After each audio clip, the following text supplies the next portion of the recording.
History ടിപ്സിൻ്റെ പുതിയ എപ്പിസോഡിലേക്ക് എല്ലാവർക്കും സ്വാഗതം. HSSC ഹിസ്റ്ററി എക്സാം മിക്കവാറും നമുക്ക് ജൂലൈ ഓഗസ്റ്റ് മാസത്തിലുണ്ടാവാൻ സാധ്യതയുണ്ട്.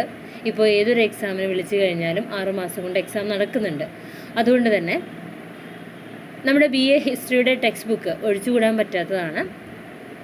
ഫസ്റ്റ് സെമ്മിൻ്റെ പേപ്പറാണ് ട്രെൻഡ്സ് ഇൻ ഹിസ്റ്റോറിയോഗ്രാഫി. അതിലൂടെ നമുക്ക് പഠിച്ചു പോവാം. ഫസ്റ്റ് മൊഡ്യൂൾ വരുന്നത് evolution of history as A discipline എന്നതാണ്. നോക്കാം നമുക്ക്. Evolution of history as A discipline. History is the result of interplay of man with his environment and with his fellow men. അതായത് മനുഷ്യൻ അവൻ്റെ ചുറ്റുപാടുകളും സഹജീവികളുമായി നടത്തുന്ന ഇടപെടലിൻ്റെ ഫലമായിട്ട് രൂപപ്പെടുന്നതാണ് ഏത് ഹിസ്റ്ററി എന്നത്. History has its origin from Greek word historia, which means inquiry, research.